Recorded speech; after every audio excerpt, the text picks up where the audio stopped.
92 ہے.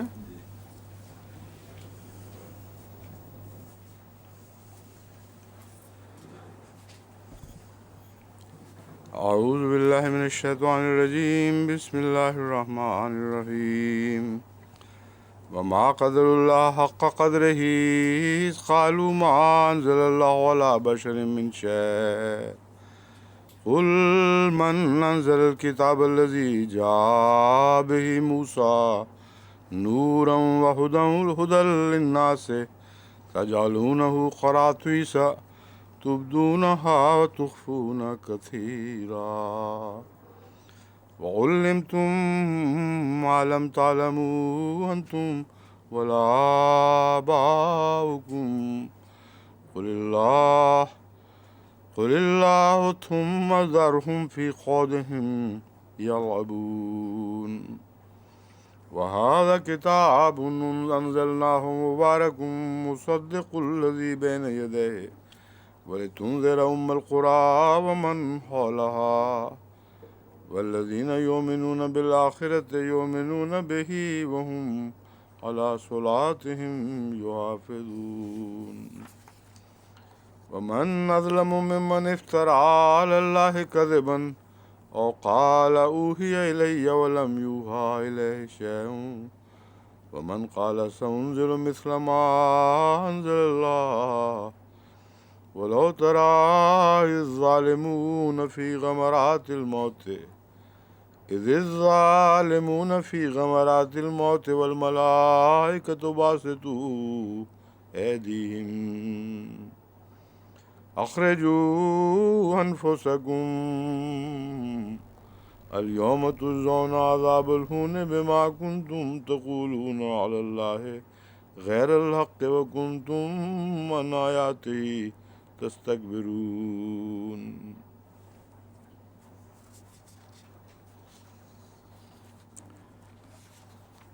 وَلَقَدْ جِئْتُمُونَا فُرَادَى كَمَا خَلَقْنَاكُمْ أَوَّلَ مَرَّةٍ وَتَرَكْتُم مَّا خَوَّلْنَاكُمْ وَرَاءَ ظُهُورِكُمْ وَمَا نَرَىٰ مَعَكُمْ شُفَعَاءَكُمُ الَّذِينَ زَعَمْتُمْ أَنَّهُمْ فِيكُمْ شُرَكَاءُ لَقَدْ تَقَطَّعَ بَيْنَكُمْ وَضَلَّ عَنكُم مَّا كُنتُمْ تَزْعُمُونَ.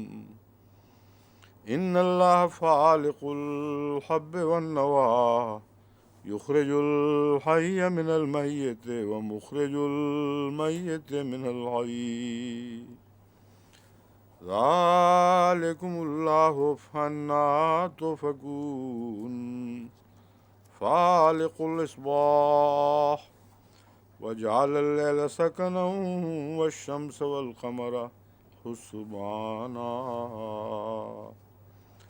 ذلك تقدير العزيز العليم. وهو الذي جعل لكم النجوم لتهتدوا بها في ظلمات البر والبحر قد فصلنا الآيات لقوم يعلمون.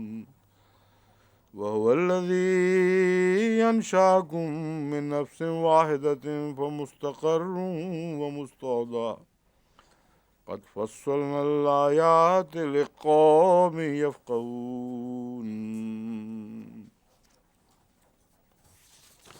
وهو الذي ينزل من السماء ماء فأخرجنا به نبات كل شيء فأخرجنا منه خضرا نخرج منه حبا متراكبا ومن النخل من طلعها قنوان دانية وجنات من أعناب والزيتون والرمان مشتبها وغير متشابه انظروا إلى ثمره إذا أثمر وينعه إن في ذلكم لآيات لقوم يؤمنون.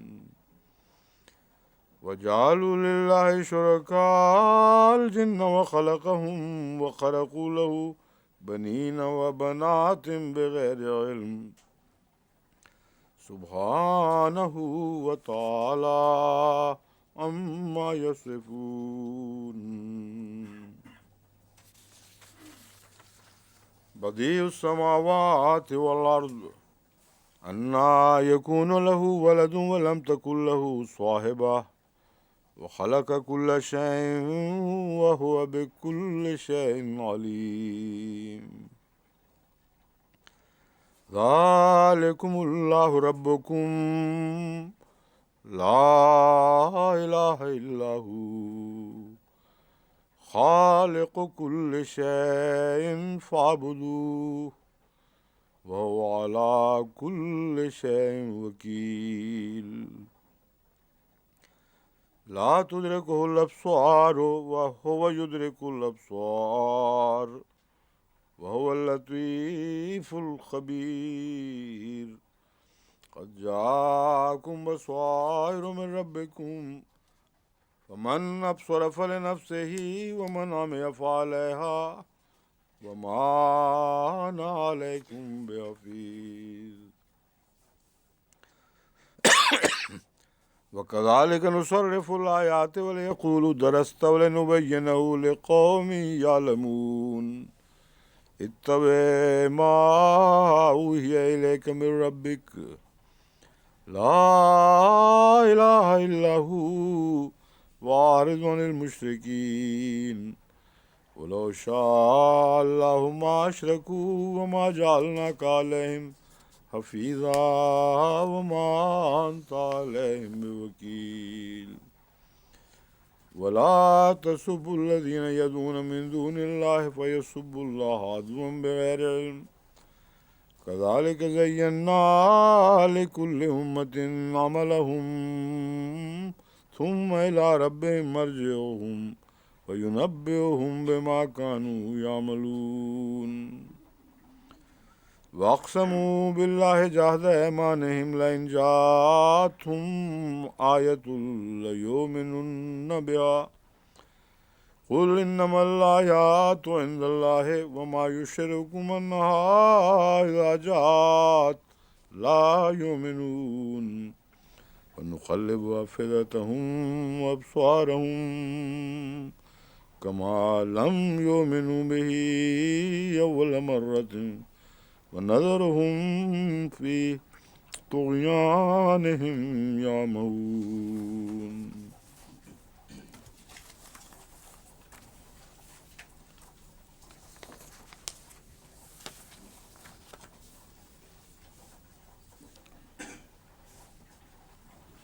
وما قدر اللہ حق قدرہ اور انہوں نے اللہ کی قدر کا حق ادا نہیں کیا، جیسا کہ حق تھا اس کی قدر نہیں کی۔ ایک تو عام محاورے میں جو قدر کا معنی ہے کہ کسی کی جیسی عزت افزائی کرنی چاہیے تھی ویسے نہ کی جائے، کوئی قابل احترام چیز ہو اس سے بدسلوکی کی جائے، اس کو بھی کہتے ہیں اس کی قدر نہیں کی گئی۔ لیکن اصل لفظ جو قدر ہے اس میں ہے اس کی پہچان پوری، جیسا کہ تقدیر کا مطلب ہے نا کسی کو بنانا، اس کو ڈھالنا، اور جب تک کسی مضمون کی پوری پہچان نہ ہو تقدیر بن ہی نہیں سکتی۔ تو اللہ کی قدر نہیں کی گئی، یعنی اللہ کے ذات کو نہیں پہچانا گیا جس حد تک پہچاننے کا حق تھا۔ حق قدر ہی میں دونوں باتیں شامل ہیں۔ کیوں فرمایا گیا حق قدر ہی؟ ایک اس کی وجہ یہ بھی ہے کہ اللہ کی ذات کو تو کوئی پہچان سکتا ہی نہیں، اس لیے حق قدر ہی نے یہ مضمون کھول دیا کہ جس حد تک تمہارے لیے اس کی قدر مقدر کی گئی تھی تم وہاں تک نہیں پہنچے اور تم نے ناقدری کا سلوک کیا ہے، یعنی بالکل وہی معنی جو ہم محاورے میں کہتے ہیں، اس موقع پر یہ بن جائے گا۔ اور بہت ہی عجیب بھی آیت ہے، اس میں ناراضگی سے زیادہ ایک درد پایا جاتا ہے، حسرت کا پیغام ہے۔ ما قدر اللہ حق قدرہ، کس موقع پر خصوصیت سے یہ مضمون آیا؟ اذ قالوا ما انزل اللہ علی بشر من شیء، تو کہتے ہیں اللہ نے بندے پر کچھ اتارا ہی نہیں۔ اور یہ مضمون بہت گہرا ہے، یہاں تفصیل میں جا نہیں سکتے، مگر اس میں قدر کا کیا تعلق ہوا کہ اللہ نے کچھ اتارا ہی نہیں، یہ بہت گہرا مضمون ہے۔ اگر یہ صرف اتنا کافی ہے کہ اگر یہ یقین کر لیا جائے کہ اللہ اپنے بندے سے کلام نہیں کرتا اور اس پہ کچھ اتارتا نہیں، تو ساری کائنات ویسٹ ہو جاتی ہے، تمام باطل ہو جاتا ہے سب کچھ۔ تو اس لیے بہت بڑا جرم ہے یہ، کیونکہ جہاں ہے نا ما خلقت ھذا باطلا سبحانک فقنا عذاب النار، یہ وہی مضمون ہے جو کائنات پر غور کرتے ہیں تو بے اختیار دل سے آواز نکلتی ہے کہ بے مقصد ہو ہی نہیں سکتا اتنا بڑا نظام۔ تو قدر کے جو تفاصیل ہیں ان میں مثلا ایک یہ ہے کہ اللہ کی قدر کائنات کی پہچان کے بغیر جو اہل دانش ہیں ان کو ہو ہی نہیں سکتی، اس لیے ذکر ان کا چل رہا ہے، الہام والوں کا نہیں۔ الہام کو کے ذریعے تو اللہ تعالیٰ کو لوگ وہاں تک پہچانتے ہیں جہاں تک اللہ چاہے، مگر ان لوگوں کی ذکر ہے جو دنیا کو دیکھتے ہیں پھر بھی نہیں پہچانتے اللہ کو۔ یہ ہے اصل جو اظہار تاسف ہے، اور یہ کہہ دیتے ہیں کہ یہ باطل ہے، اس کا کوئی مقصد نہیں، کیونکہ جب وہ کہتے ہیں اللہ کلام نہیں کرتا تو یہ بات سارے مضامین اس میں داخل ہو جاتے ہیں۔ کھیل کود کے لیے ایک تماشا سا بن گیا خود بخود ہی، اور اللہ نے پیدا بھی کیا ہے تو مقصد سے پیدا نہیں کیا، ورنہ یہ ہو نہیں سکتا تھا کہ پیدا کرتا اور آگے رہنمائی کر کے اپنی طرف نہ لے کے جاتا۔ تو ما قدر اللہ حق قدر اذ قالوا ما انزل اللہ علی بشر من شیء قل من انزل الکتاب الذی جاء بہ موسیٰ نورا وہدی للناس تجعلونہ قراطیس تبدونہ وتخفون کثیرا۔ تو ان سے پوچھ کہ وہ کتاب جو موسیٰ لے کر آیا تھا، جس میں نور بھی تھا اور ہدایت بھی تھی لوگوں کے لیے، وہ کس نے اتاری تھی؟ تجعلونہ قراطیسا، تم اسے ورق ورق کرنے لگے، تم نے اسے ورق ورق کر دیا۔ تبدونہا وتخفون کثیرا، اس کو ظاہر بھی کرتے تھے اور بہت سا ایسا تھا جسے تم چھپا لیتے تھے۔ ورق ورق سے مراد یہ ہے کہ تعلیم میں جو تسلسل پایا جاتا ہے اور ایک مکمل صورت بنتی ہے، اس میں سے کچھ نکالا جا نہیں سکتا اصل میں، ورنہ وہ شریعت نامکمل ہو جائے گی اور اندرونی رابطے کٹ جاتے ہیں تعلیم کے۔ تو یہ ورق ورق کر دیا، ہر تعلیم کو جزن جزن الگ الگ لیا تاکہ اپنے کو پورا اختیار ہو، جسے چاہیں چھپا لیں، جسے چاہیں ظاہر کر دیں۔ اور یہی ہمیشہ بگڑے ہوئے مذاہب کے علماء مذاہب کے بگڑے ہوئے علماء ہمیشہ یہ کرتے ہیں، ٹکڑا ٹکڑا تعلیم کو دے کر کچھ جو پسند نہیں کرتے لوگوں کو ظاہر اس کو چھپا لیتے ہیں، جو ظاہر کرنی ہو کر دیتے ہیں۔ ایک یہ ہے افتراء کی قسم، یعنی چھپا لینا تعلیم کا۔ بعض اور قسمیں بھی ہیں جن کا آگے ذکر آئے گا، لیکن یہاں سے بات شروع ہوئی ہے کہ جو بددیانتی لوگ ہیں وہ کس طرح خدا کے کلام پر ظلم شروع کرتے ہیں۔ پہلی منزل یہ ہے، کچھ ہیں کہنے والے کہتے ہیں اللہ نے اتارا ہی کچھ نہیں۔ پھر اللہ تعالیٰ تعالیٰ فرماتا ہے کہ یہ جو ایک حقیقت سامنے آ چکی ہے، موسیٰ کی کتاب ہے، اس میں نور ہے، ہدایت ہے، کس نے اتاری تھی وہ؟ اور پھر اس کتاب سے جو سلوک کرنے والے ہیں جب وہ بے ایمان ہو جاتے ہیں، پھر ان کا ذکر شروع ہو گیا ہے کہ تم تو وہ لوگ ہو جنہوں نے اس کتاب کو بھی پارا پارا کر دیا اور کچھ کو چھپانے لگے اور کچھ کو ظاہر کرنے لگے اور اکثر ایسا تھا جو اس کو چھپا لیتے تھے۔ وَعُلِّمْتُم مَّا لَمْ تَعْلَمُوا، اور تمہیں وہ علم دیا گیا تھا جس کا تمہیں اس سے پہلے علم نہیں تھا، انتم، نہ تمہیں، ولا آباؤکم، اور نہ تمہارے آباء و اجداد کو۔ قل اللہ، تو کہہ دے کہ اللہ۔ یہ جو مضمون ہے اس میں دلیل موجود ہے، صرف دعویٰ نہیں ہے، بہت قطعی اور گہری دلیل موجود ہے۔ جن لوگوں کو بائبل عطا ہوئی ہے حضرت موسیٰ کے ذریعے، ان کے ارد گرد متمدن لوگ بستے تھے اور تہذیب اتنی ترقی کر چکی تھی کہ ان سے بہت آگے نکل چکی تھی۔ ان لوگوں کو وہ نچلی نظر سے دیکھتے تھے، تخفیف کی نظر سے، کہ یہ کون سے لوگ ہیں، کچھ بھی نہیں۔ اور ان سب کی تاریخ دیکھ لیں، جو عقل اور فہم کی باتیں ان کو ملی ہیں بائبل میں، اس کا کوئی نشان ہی وہاں دکھائی نہیں دیتا۔ تو اللہ تعالیٰ فرما رہا ہے کہ مطالعہ تو کر کے دیکھو، اگر یہ کتاب تب کسی انسان نے اپنی طرف سے بنائی ہوتی تو ارد گرد ساری قومیں بس رہی تھیں، متمدن لوگ تھے، دنیاوی سیاست کے لحاظ سے بھی بہت زیادہ ترقی یافتہ اور سائنس کے لحاظ سے بھی ترقی یافتہ، ان کو کیوں اس قسم کی اٹکل پچو کے ذریعے کتابیں نہ مل گئیں؟ ان کو کیوں ان چیزوں کی طرف ہدایت نہ ہوئی؟ بس قطعی طور پر ثابت ہوتا ہے کہ یہ موسیٰ ہی تھا، خدا ہی تھا جس نے موسیٰ پہ تعلیم ظاہر فرمائی۔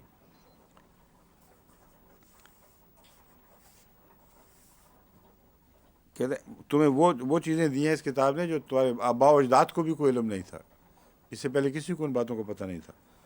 قل اللہ، تم کہہ دے کہ اللہ، ثم ذرہم فی خوضہم یلعبون، پھر ان کو اپنی فضول بحثوں میں یا لغو مصروفیتوں میں کھیلتے ہوئے چھوڑ دے۔ خوض پہلے بھی گزر چکا ہے، اس کے مختلف معنی ہیں۔ ایک تو ہے لغو کلام کرنا، بیہودہ یا بدتمیزی کی باتیں کرنا، اور یلعبون کھیل کود، کھیل تماشا کے طور پر۔ تو پھر یہ ان کی باتیں سب فضول اور لغو ہیں، کھیل تماشا ہی ہے، اس سے زیادہ کوئی حقیقت نہیں۔ تو ان کو بتا دے کہ حقیقت یہ ہے، پھر ان کو اپنے حال پر چھوڑ دے۔ اور اب اس کتاب کا ذکر ہے، وَهَذَا كِتَابٌ أَنزَلْنَاهُ مُبَارَكٌ مُصَدِّقٌ۔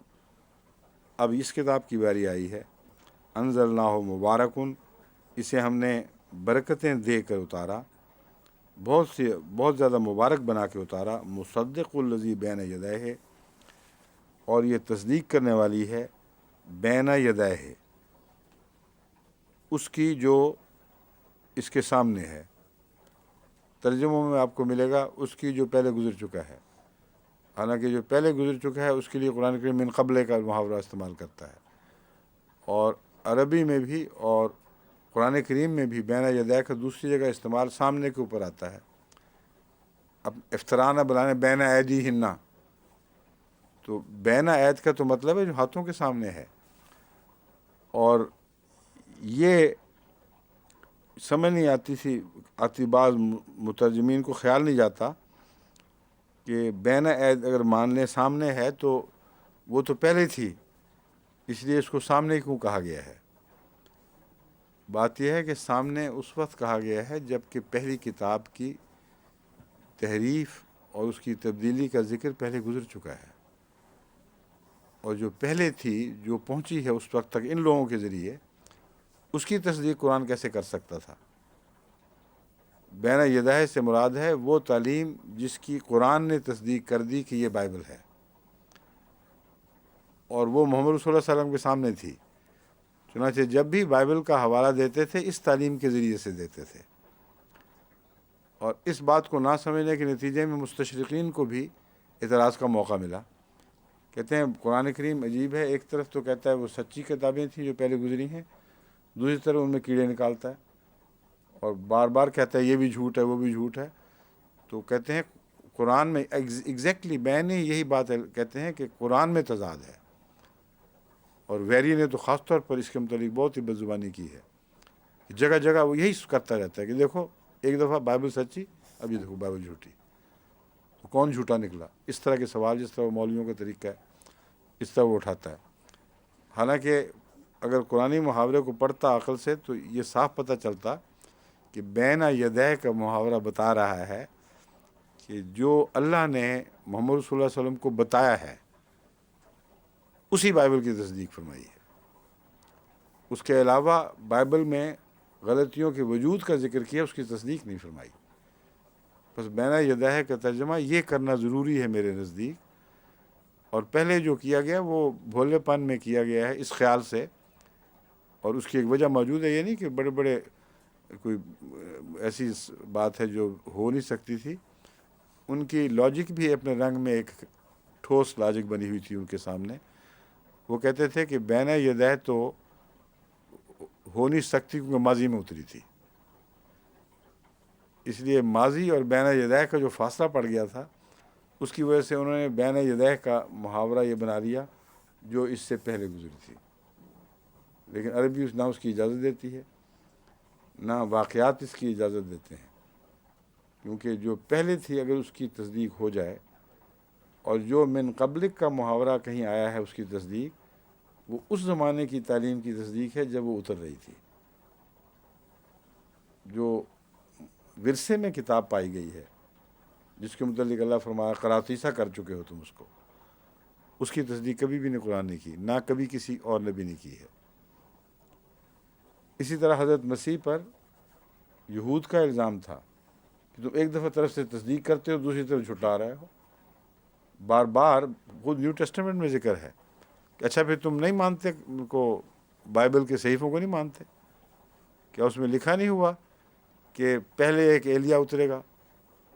تو اس قسم کے وہ تضادات جو بناتے تھے، مسیح تو تصدیق کر رہے تھے ان حقائق کی جو خدا نے آپ پر ظاہر فرما دیے کہ یہی تعلیم تھی، اور وہ اپنی کہانیوں کی تصدیق چاہتے تھے، اور مسیح نے کبھی ان کی تصدیق نہیں کی تھی. تو ہر مصدق کے ساتھ یہی ہمیشہ ہوتا ہے جو جس کا بیان یہاں ہو رہا ہے.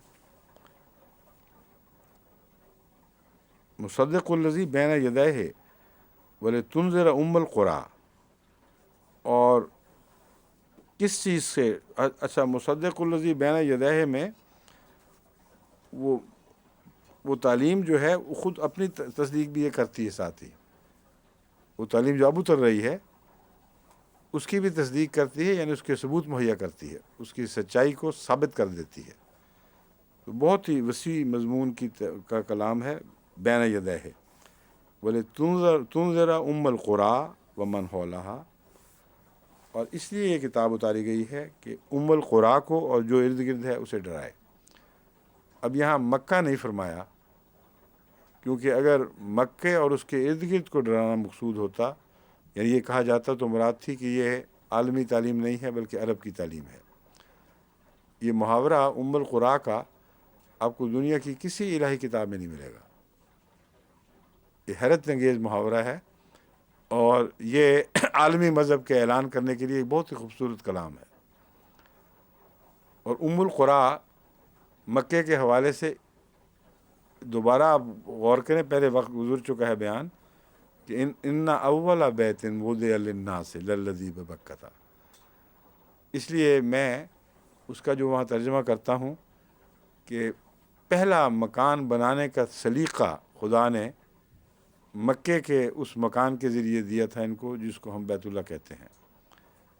اور اولا بیت للناس تھا، تمام بنی نوع انسان کو تہذیب تمدن دینے کے لیے. اور اگر اول تھا تو ام القریٰ بن گیا، کیونکہ سب بستیاں پھر اس کی کوکھ سے پھوٹی ہیں. اسی نے نمونہ دیا، اسی نے سلیقہ عطا کیا، اور ہر تہذیب اور تمدن کی آبادیاں جو بعد میں قائم ہوئی ہیں وہ مرہون منت ہیں اس پہلے گھر کو جس کو خدا فرماتا ہے اول بیت وضع للناس، اور وہ اس بستی میں ہے. تو بہت گہرا ربط والا کلام ہے، اس میں اندرونی دلائل، اندرونی رابطے سب بیان ہیں. ان آیات میں ذرا سا گہری نظر سے پڑھیں تو دکھائی دینے لگتے ہیں. تو ام القریٰ کا دعویٰ باقی دعاوی کے عین مطابق ہے، اور حضرت صلی اللہ علیہ وآلہ وسلم کو عرب کا نہیں بلکہ سب دنیا کا نبی ثابت کرتا ہے، اور اس کتاب کو عالمی کتاب بتاتا ہے.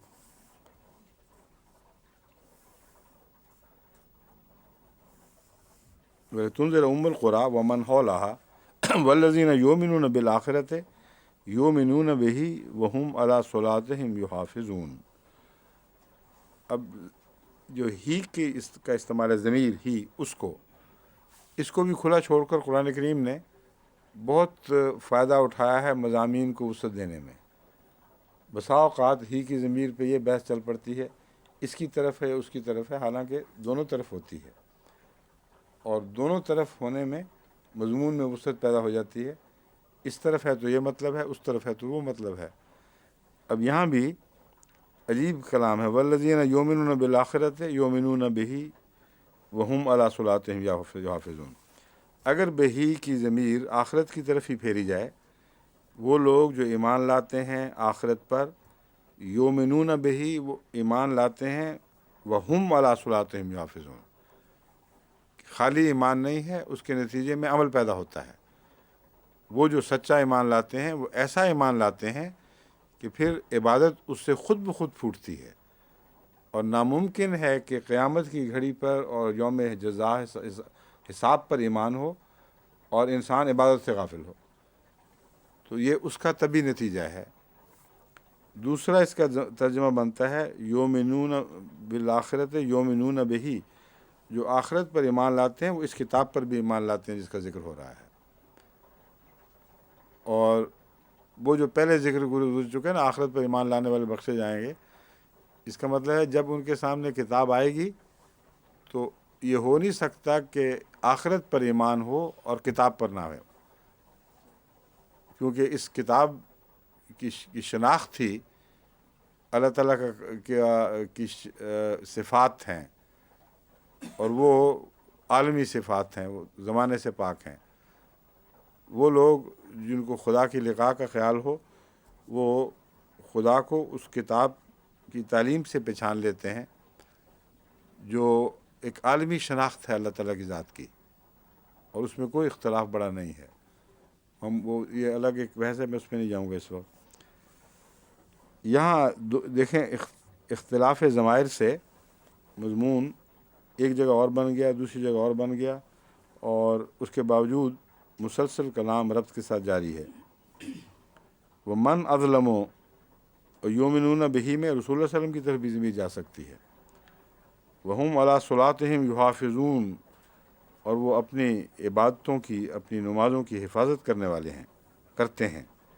من اظلم ممن افترى علی اللہ کذبا، اور اس سے زیادہ جھوٹ ظالم کون ہو سکتا ہے جو اللہ پر جھوٹ افترا گھڑ لے۔ افترا تو جھوٹ ہی ہوتا ہے، لیکن علی اللہ کذباً کے ساتھ افترا کو باندھ کر اس کے جھوٹ میں ایک شدت پیدا کر کے دکھائی گئی ہے۔ جھوٹ تو جھوٹ ہی ہے، مگر پھر ایسا جھوٹ جو اپنی طرف سے کلیتاً بنا لے، جس میں اصل کی کوئی بھی بنیاد نہ ہو، اس کو افترا کہتے ہیں۔ نئی سے نئی چیز گھڑی ہو۔ تو جھوٹ کی بھی کئی قسمیں ہیں۔ جو سب سے خبیث جھوٹ ہے وہ یہ ہے کہ کچھ بھی نہ ہو، کوئی بنیاد ہی نہ ہو، اور سرے سے اس خلا کے اندر ایک چیز گھڑ کے پیش کر دی جائے۔ تو کہتے ہیں، اللہ تعالیٰ فرماتا ہے اس سے زیادہ کون ظالم ہو سکتا ہے جو اللہ پر جھوٹ افترا باندھ لے۔ وقال اوحی الی ولم یوحی الیہ، کہے کہ مجھ پر وحی کی گئی ہے اور اس پر وحی نہ کی گئی ہو۔ کچھ لوگ ایسے ہیں جن کو اب یہاں افترا کرنے والے کے اوپر سزا کا بھی ذکر ملتا ہے مختلف جگہ پر۔ کچھ لوگ یہ کہتے ہیں کہ بعض لوگ اپنے سمجھتے ہیں ہمیں الہام ہوا، کچھ خوابیں آئیں، اس کے نتیجے میں وہ دعوے کر بیٹھتے ہیں، پکڑے کیوں نہیں جاتے؟ اس لیے کہ انہوں نے افترا نہیں کیا ہوتا، وہ جھوٹ ہوتا تو جھوٹ ہے۔ اب یہاں بھی ہیں کئی دعوے دار، اب اس دور میں نئے مسلم موت پیدا ہونے شروع ہو گئے ہیں بیماری کے نتیجے میں، کیونکہ نیک آدمی جب پاگل ہوگا تو نیکی کی بات ہی سوچے گا نا بیچارہ، مگر ان کے اوپر سزا نہیں ہے، اس لیے کہ اللہ تعالیٰ فرماتا ہے افترا کذباً، جھوٹ وہ ہے بہرحال، لیکن افترا کا پہلو نہیں ہے۔ تو اس لیے وہ ازلم کی زد سے نکل گیا اپنی بیماری کی وجہ سے۔ ومن قال سأنزل مثل ما انزل اللہ، اس سے بھی زیادہ خبیثانہ فعل ہے۔ ایک تو ہے نا کہ اللہ کی طرف گھڑ دیا جھوٹ جو اللہ نے نہ فرمایا ہو، کئی مقابل پر اترتے ہیں اور کہتے ہیں یہ کلام ہم تو بنا کے دکھا سکتے ہیں، اور ایسے تجربے حضرت صلی اللہ علیہ وآلہ وسلم کے وصال کے بعد عرب میں شروع ہو گئے تھے۔ وہ انسی، کیا نام تھا اس کا؟ اسود انسی، اور وہ مسلمہ کذاب، اور بھی کئی لوگ تھے۔ ایک عورت تھی طلحہ بھی تھا، طلحہ، اس نے بھی نہیں عورت کا نام کیا تھا؟ سجا تھی، جس نے قرآن کریم کی طرز پر کلام بنا کے تو اس کو مشتہر کرنا شروع کیا تھا لوگوں میں کہ دیکھو ویسا کلام ہے، اور آپ اس کو اب پڑھیں تو ایسی ہنسی آتی ہے اس پہ، پاگل پن پہ۔ ان کے نمونے محفوظ ہیں تاریخ میں۔ تو پھر وہ لوگ ہیں جو پھر دلیری میں اس قدر آگے بڑھ جاتے ہیں کہ کہتے ہیں اس کلام کی مثال تو ہم خود بنا سکتے ہیں.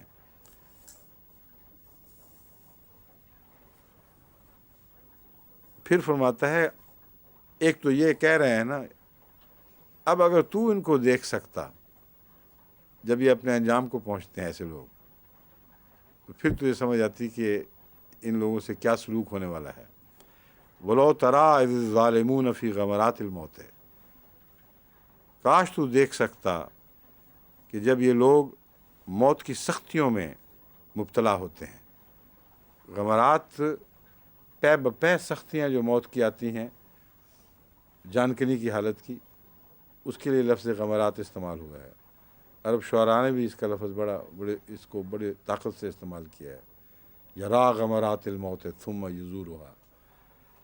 تو فرماتا ہے کہ موت کی غمرات میں جب ان کو دیکھے گا وہ سختیاں جو مرنے سے پہلے انسان پر آتی ہیں، اور ان کے لیے تو واقعتاً بڑی سختیاں ہوں گی، آسانی سے جان نہیں دیں گے یہ. والملائکۃ باسطوا ایدیہم، اور فرشتے ان کی طرف اپنے ہاتھ بڑھائے ہوئے ہوں گے. اخرجوا انفسکم، وہ جان کھینچ کر نکالیں گے نہیں، بلکہ کہیں گے کہ اپنی جانیں خود نکالو. اب اس سے بھی پتہ چلا کہ موت کے فرشتے کوئی انگلی ڈال کے اندر سے جان نہیں کھینچتے. وہ حالات ایسے پیدا ہوتے ہیں کہ موت کا اذن آ جاتا ہے. وہ کہتے ہیں اب تمہارا اذن آ چکا ہے، اب اندرونی نظام جو ہے تمہیں خود ہی اگل دینی چاہیے اپنی جان، تم اس کو سنبھال نہیں اب سکتے. تو فرمایا کہ اخرجوا انفسکم الیوم تجزون عذاب الہون بما کنتم تقولون علی اللہ غیر الحق.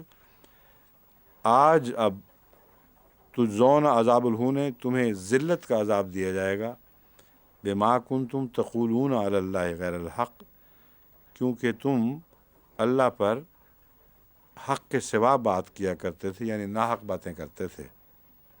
وکنتم عن آیاتہ تستکبرون، اور تم اس کی آیات سے تکبر سے کام لیتے، آیات سے متعلق تکبر سے کام لیا کرتے تھے. وَلَقَدْ جِئْتُمُونَا فُرَادَا، اور یقیناً تم ہمارے پاس اکیلے اکیلے آئے ہو. کما خلقناکم اول مرہ، جس طرح ہم نے تمہیں پہلی بار پیدا کیا تھا. وَتَرَکْتُم مَا خَوَّلْنَاكُمْ وَرَاءَ ظُهُورِكُمْ، اور جو کچھ بھی نعمتیں ہم نے تمہیں عطا کی تھیں وہ تم سب پیچھے چھوڑ آئے ہو. وَمَا نَرَىٰ مَعَكُمْ شُفَعَاءَكُمْ، اور ہم تمہارے ساتھ تمہارے شفعاء تو کوئی نہیں دیکھ رہے، کوئی سفارشی تمہارے ساتھ نہیں آیا. الذین زعمتم انہم فیکم شرکاء، وہ جن کے مطابق تم بیان کرتے تھے کہ اللہ کے شریک تمہارے درمیان ہیں، یعنی تمہارے یار، تمہارے ساتھی، مگر شریک خدا کے. تو فرماتا ہے ان کو تو اب ہم نہیں دیکھ رہے. لَقَدْ تَقَطَّعَ بَيْنَكُمْ، اب تمہارے درمیان رابطے کاٹ دیے گئے ہیں. تقطع بینکم، کٹ گیا ہے تعلق تمہارا آپس کا. وَضَلَّ عَنْكُمْ مَا كُنْتُمْ تَزُعُمُونَ، اور تم سے جاتا رہا ہے جو کچھ بھی تم گمان کیا کرتے تھے یا اپنے متعلق دعوے کیا کرتے تھے، بیان کیا کرتے تھے. زوم تھا جس کے تمہیں ایک تکبر کا بھی حصہ ہے، زوم میں بھی آ جاتا ہے، جو تم سمجھا کرتے تھے کہ یہ ہو گیا ہے. اور تزوم میں بیان کے معنی بھی ہیں. جس قسم کے اپنے متعلق غلط فہمیوں میں مبتلا سوچا کرتے تھے، اب وہ کچھ نہیں رہا، تمہارے ہاتھ سے جاتا رہا ہے. اب یہاں ایک اور چیز قابل توجہ ہے. لَقَدْ جِئْتُمُونَا فُرَادَا كَمَا خَلَقْنَاكُمْ أَوَّلَ مَرَّةٍ، یہاں حشر نشر کا تو کوئی مضمون بیان نہیں ہوا. وہ آخری حساب کی جو گھڑی ہے اس کی بجائے ایک شعور کی حالت میں رخصت ہو رہے ہیں. فرشتے یہاں باتیں کر رہے ہیں، ادھر نکلتے ہیں، سر نکالتے ہیں، تو اللہ تعالیٰ ان سے براہ راست یا جس رنگ میں بھی وہ چاہتا ہے کلام کرتا ہے. تو شعور کھویا نہیں جاتا، اور وہ جو عجیب شعور پیدا ہوگا وہ بالکل اور مضمون ہے. اس شعور سے جو اس دنیا کے لحاظ سے تو بہت اعلیٰ چیز ہے مگر اس دنیا کے لحاظ سے نہایت ناقص اور مبہم اور بے حقیقت سی چیز ہے، ان کا آغاز اسی شعور سے شروع ہوگا۔ یہ شعور رکھتے ہوئے اگلی دنیا میں داخل ہوں گے، اس لیے ان سے جس طرح اس شعور میں خدا ہم سے کلام کرتا ہے، اس شعور کی حالت میں ان کو بتایا جائے گا کہ تم اکیلے آ گئے ہو، اب تمہارا کوئی یار مددگار نہیں ہے۔ پھر ان پر وہ دور شروع ہوگا جس میں اللہ تعالیٰ ترقی دے گا اور ایک ارتقائی دور میں سے وہ گزریں گے، جس کے بعد اس مقام تک پہنچ جائیں گے جیسے انڈا پھٹ کے ایک چوزا نکل آتا ہے۔ اس ترقی میں سے جو رفتہ رفتہ ہوتی چلی جائے گی، اچانک وہ حالت ہوگی جس کو اللہ تعالیٰ فرماتا ہے سمیع بصیرہ ہو گیا اچانک۔ اب پیٹ میں بچہ ترقی کر رہا ہے، مسلسل کر رہا ہے، وہ ایک دم تو نہیں بنا، لیکن اس کے باوجود ایک ابہام کی حالت ہے۔ اس لیے ان دو باتوں میں تضاد نہیں ہے کہ فوراً خدا کلام کر رہا ہے، شعور بھی ہے، اور کہاں وہ کلام کے زمین اوپر سے پھٹ جائے گی اور تم نکلاؤ گے اور اچانک تمہاری نظریں بھی تیز ہو جائیں گی۔ یہ ان دونوں باتوں کی مثال دنیا میں موجود ہے، روزمرہ ہم دیکھتے ہیں۔ انسان کا بچہ آغاز ہی سے ایک قسم کا شعور اپنے اندر رکھتا ہے جو رفتہ رفتہ ترقی کرتا چلا جاتا ہے، اور لیکن جب وہ مکمل ہو کر باہر آتا ہے تو ایک انقلاب پیدا ہو جاتا ہے، اس کی کیا پلٹ جاتی ہے اچانک، اور وہ بچہ اپنی پہلی حالت کا سوچ بھی نہیں سکتا۔ وہ اس کی پہلی حالت اس کے نزدیک بالکل غفلت، لا علمی اور جہالت کی حالت ہے۔ تو اتنا بڑا تضاد پیدا ہوگا آخری گھڑی جب سور پھونکا جائے گا کہ اس کے مقابلے پر یہ روح جو ہے وہ اپنے آپ کو سمجھے گی بھی نہیں کہ میں تھی بھی کہ نہیں، کوئی اس کا آپس میں جوڑ نہیں رہے گا۔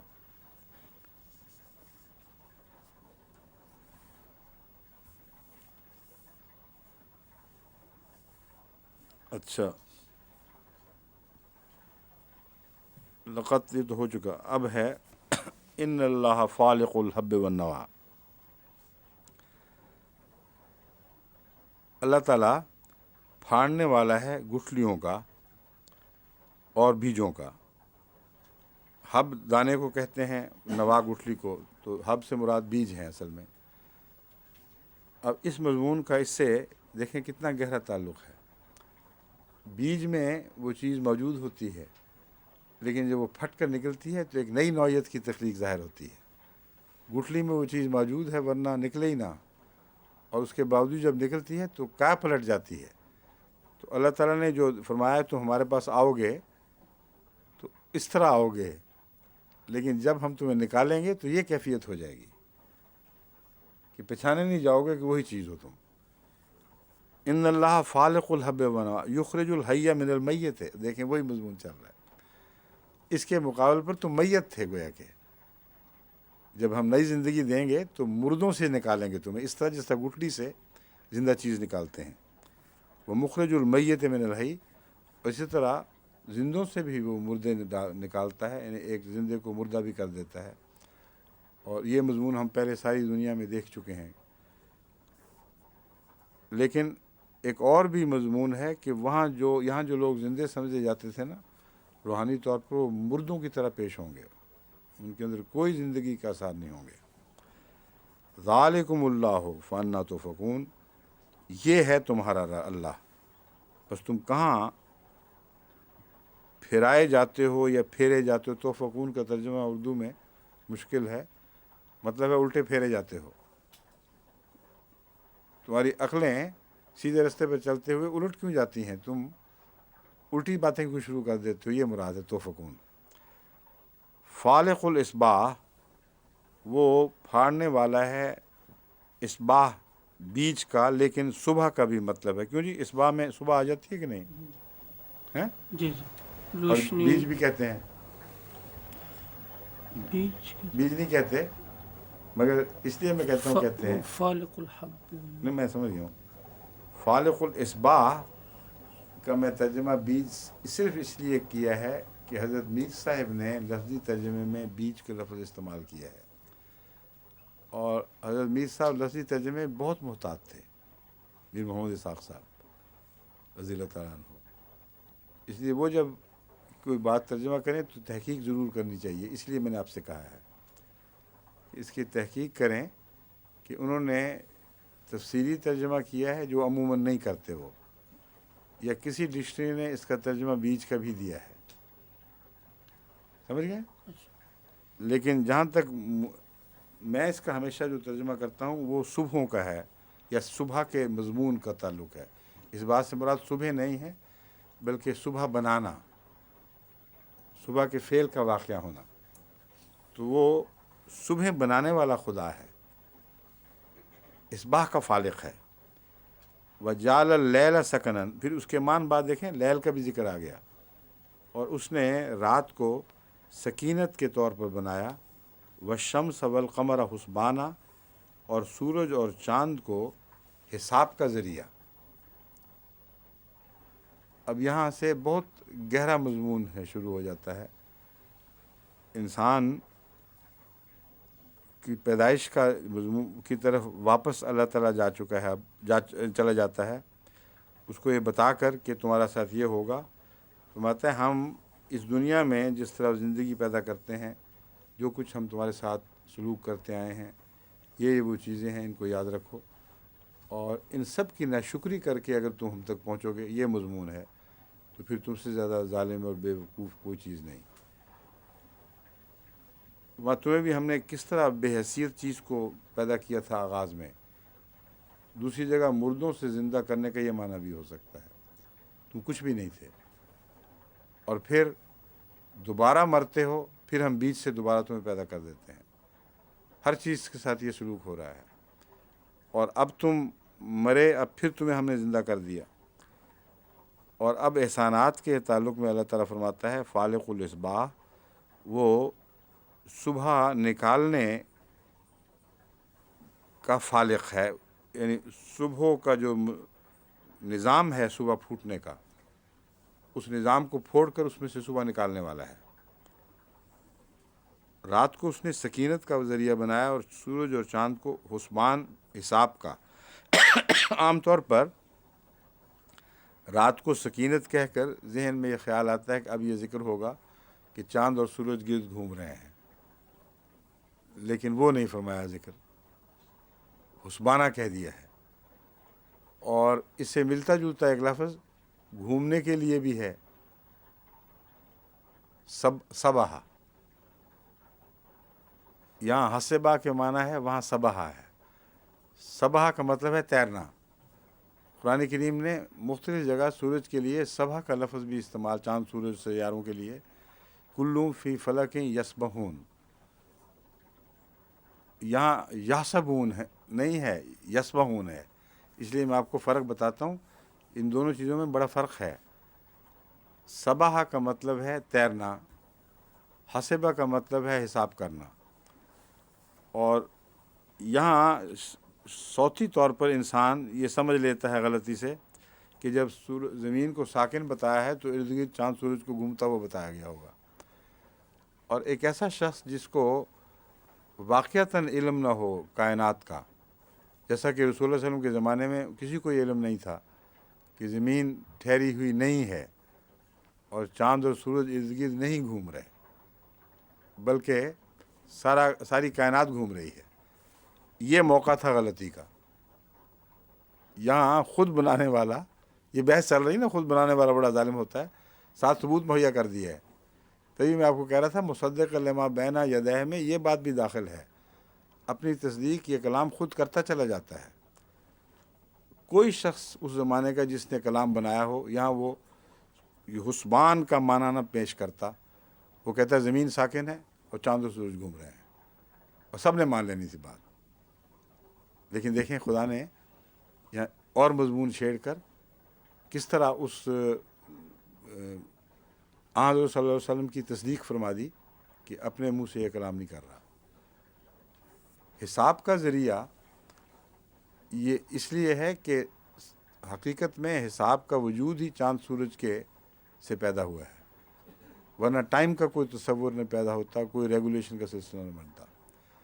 اور جتنی انسان نے ترقی کی ہے خواہ کوئی بھی سائنس ہو، اس کا حساب سے بہت تعلق ہے، اور حساب کا وجود ہی چاند سورج کے ذریعے ہوا ہے۔ جتنی پرانی تہذیبیں ہیں، مثلا ایجپٹ کی تہذیب ہے یا مایا تہذیب، ان میں آپ جا کے دیکھیں، انہوں نے چاند اور سورج کی گردش سے ہی حساب سیکھا، اور بعض حساب کے پہلوؤں میں حیرت انگیز ترقی کی، اور تمام سائنسیں حساب کی محتاج ہیں۔ اس لیے جب حساب اللہ تعالیٰ فرماتا ہے تو مراد یہ ہے کہ تمہیں وہ گر سکھا دیا جس کے ذریعے تم کائنات کے راز نہ صرف سمجھ سکتے ہو بلکہ ان کو امپلائے کر سکتے ہو دوسری جگہ، اور حساب کے بغیر ممکن نہیں۔ اب ایک چھوٹی سی چیز ہے، اسپرنگ اوپر نیچے ہوتا ہے، اس نظام سے موٹر کے اندر کس قسم کے ان کو کشننگ اسپرنگ بنانے چاہیے، براہ راست کسی کو خیال آ ہی نہیں سکتا۔ جب اس کو حساب میں ڈھالا، ان لوگوں نے حساب کیا، تو پھر پتہ چلا کہ یہ کیوں ہوتا ہے، کس حساب سے اس کو اگر تبدیل کیا جائے یا کوئی زائد مشین لگا دی جائے تو ہر وقت موٹر دھڑکے گی نہیں، بلکہ وہ اسپرنگ بڑی جلدی، اسپرنگ تو ضروری ہے ورنہ بہت دھکا لگے گا، لیکن اسپرنگ اگر ایسا ہو جو ہلتا ہی چلا جائے تو مصیبت پڑ جائے۔ پرانے زمانے کی موٹروں میں یہ ہوتا تھا، ہم نے بیٹھ کے دیکھا ہوا ہے، اس زمانے کی موٹروں میں ایک گڑے والی جگہ پہ آ جائے تو گڑا تو گزر بھی گیا تو وہ جھٹکے نہیں ختم ہوتے تھے، اوپر نیچے چل سو چل۔ اب انہوں نے بنا لیا ہے ایک جھٹکا لگا اور بات ختم، فون، اور نکالا ہے حساب کے ذریعے۔ اب کو تفصیل تمہیں بتاتا، لیکن آپ پتہ کر لیں، بے شک حساب نہ کیا ہوتا کہ اسپرنگ کیا چیز ہے تو ان کو ناممکن تھا کہ یہ ان ایجادات کی طرف توجہ ہوتی۔ یہ ہر دریافت کو پہلے حساب میں ڈھالتے ہیں، اور جب حساب میں ڈھالتے ہیں تو پھر بہت باریک در باریک مضامین نکلنے شروع ہو جاتے ہیں۔ تو حسبانہ جو ہے بہت بڑا احسان ہے اللہ تعالیٰ کا۔ یوں ہی یہ نہیں کہ دن آ گیا سور رات آ گئی، یہ مراد ہی نہیں ہے۔ اللہ تعالیٰ نے تمام انسانی ترقی کو حساب سے وابستہ فرما دیا، اور چاند اور سورج کو حساب سمجھانے کا ذریعہ بنا دیا۔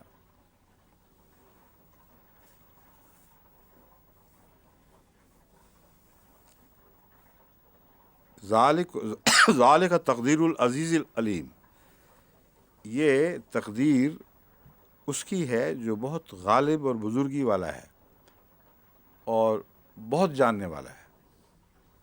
اس نے یہ سب کچھ پیدا کیا ہے۔ وَهُوَ الَّذِي جَعَلَ لَكُمُ النُّجُومَ لِتَهْتَدُوا بِهَا فِي ظُلُمَاتِ الْبَرِّ وَالْبَحْرِ، حساب میں نجوم نے بھی کام کیا ہے۔ تو پہلے دو بنیادی چیزیں جن سے حساب پھوٹا ہے ان کا ذکر کرنے کے بعد پھر ستاروں کا ذکر فرما دیا کہ انہوں نے بھی بہت کام کیا ہے، اور رات کے اندھیروں میں تمہارے لیے رہنمائی کا موجب بنتے رہے ہیں، خشکی پہ بھی اور تری بھی۔ بر میں نے خشکی اور بحر میں نے تری، یعنی سمندر۔ قد فصلنا الآیات لقوم یعلمون، ہم نے آیات کو، اپنے نشانات کو خوب کھول کر بیان کر دیا ہے، مگر ان لوگوں کے لیے جو علم رکھتے ہیں، لقوم یعلمون، ان لوگوں کی خاطر جو علم رکھتے ہیں۔ وَهُوَ الَّذِي أَنشَأَكُم مِّن نَّفْسٍ وَاحِدَةٍ، وہی ذات ہے جس نے تمہیں اٹھایا، پیدا کیا ایک نفس سے، فَمُسْتَقَرٌّ وَمُسْتَوْدَىٰ، پھر تمہارے لیے قرار پکڑنے کی جگہ بنائی، اور مستودع، اور ایسی جگہ جہاں جا کر تم پھر آخر پہ یعنی آخری ٹھکانہ کرتے ہو۔ قرار تو جب پرندے سفر مثلا کرتے ہیں تو کئی جگہیں قرار کی بناتے ہیں، لیکن مستودع وہ ہے جس کی طرف وہ پھر لوٹ کر آ جاتے ہیں۔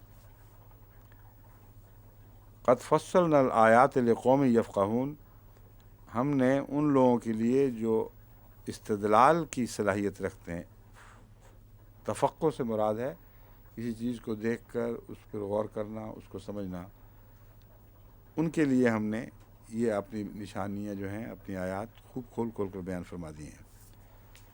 وَهُوَ الَّذِي أَنزَلَ مِنَ السَّمَاءِ مَاءً، اب یہ جو سارا ہے نا مضمون، میں ابھی سے آپ کو بتا دوں اس کا تصریف سے تعلق ہے، اور تصریف ایسی عظیم شان ہے کہ ضمائر جتنی اس ان چند آیات میں گھوم گئی ہیں، میں نے کبھی قرآن کریم میں ضمائر کو اس طرح نہیں گھومتے پھرتے دیکھا. میں اس میں بدل جاتا، ابھی میں کہا، ابھی وہ ہو گیا، ہم ہو گئے. تمام ضمائر استعمال فرما دی ہیں آگے پیچھے ساتھ ساتھ، اور مضمون پر کوئی بد اثر پڑنے کی بجائے اس میں زیادہ شوقت پیدا ہوتی چلی جاتی ہے.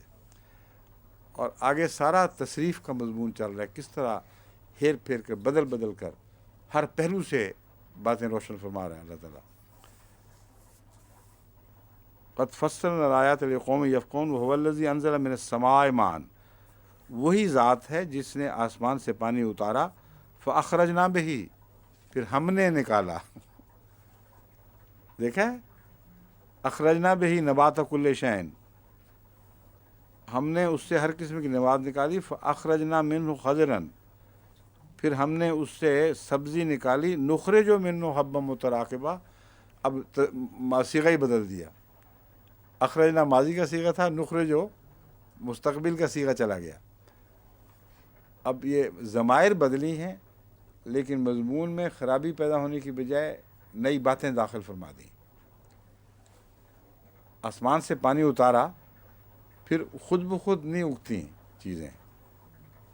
یہ توجہ دلائی جا رہی ہے کہ ہر قدم پر ایک نئی تقدیر جاری ہوتی ہے، اور اللہ تعالیٰ اپنی تقدیر کی مثالیں دے رہا ہے. یہ اس لیے یہ نہ سمجھنا کہ پانی اتر گیا تو بس ٹھیک ہے، اسی سے سب کچھ ہو گیا. انزل من السماء ماء فاخرجنا بہ نبات کل شیء، پھر ہم ہیں جو اس پانی سے جو خدا اتارتا ہے اس سے پھر آگے کیا کرتے ہیں، اخرجنا بہ خضرا، سبزی نکالتے ہیں. پھر نخرجو جاری مضمون کی طرف اشارہ ہے. ایک دفعہ سبزی نکل جائے تو اس کے بعد جو کئی چیزیں پیدا ہوتی ہیں وہ مستقل ایک جاری مضمون کے طور پر ہیں. ہم اس سے حبم متراکبہ نکالتے ہیں، وہ دانے جو تہبتہ ہیں یا وہ بیج جو تہبتہ ہیں، اور وہی ہیں جن کا ذکر فالق کے ذریعے چلا تھا پہلے. کس طرح خدا اس کو تقدیر کو ظاہر کرتا ہے، فلق کی تقدیر، اس میں سارے مضمون داخل ہیں. یوں ہی نہیں کہ پھاڑ دیا تو چیز نکال دی اندر سے.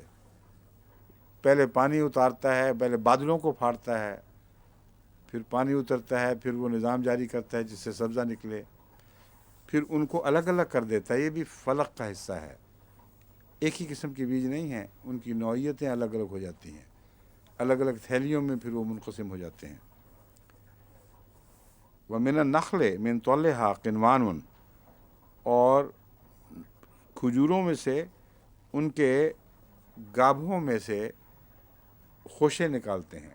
گابھا کہتے ہیں وہ اکٹھا گچھا، اور جو کھجور میں سے نکلتا ہے اس میں سے بہت سارے چھوٹے چھوٹے گچھے اور نکلتے ہیں.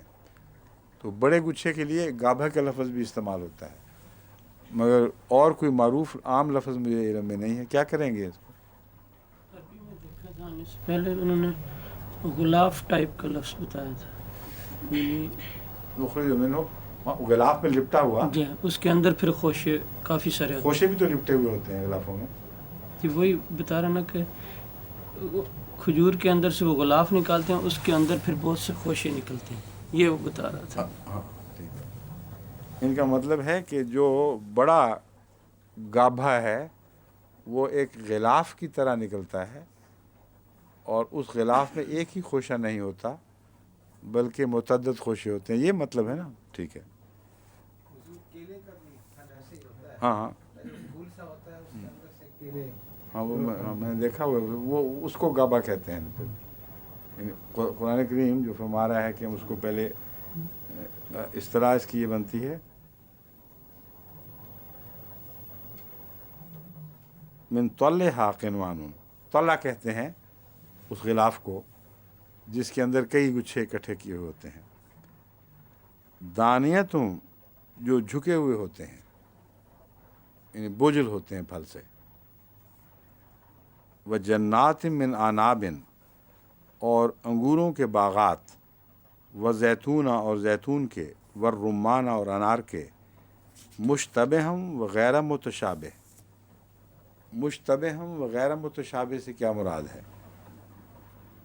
پہلی جگہ متشابہ کیوں نہیں فرمایا؟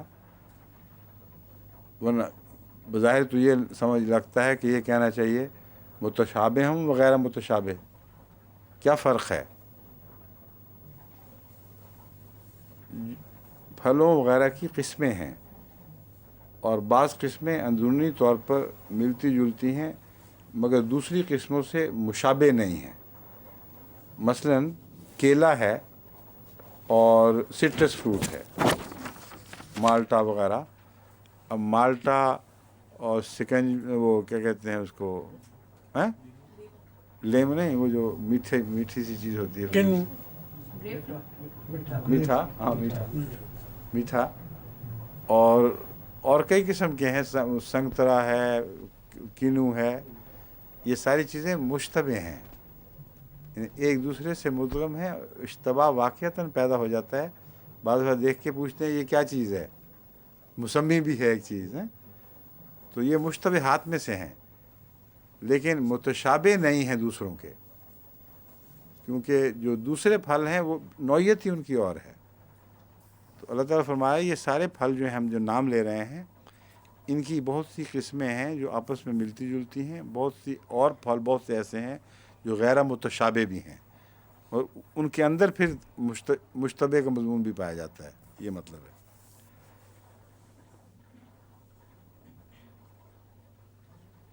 انظروا الی ثمرہ اذا اثمر وینہ، ان کے پھل کی طرف دیکھو، اذا اثمرا، جب وہ پھل لا رہے ہوں، وینہ، اور ان کے پکنے کی طرف دیکھو۔ یہ جو ہے نا ینہ، یہ بڑا گہرا مضمون ہے۔ جب وہ پھل لا رہے ہوتے ہیں تو کس طرح نکلتے ہیں، وہ کیا چیز ہے وہ فضول سی جو بنتی ہے۔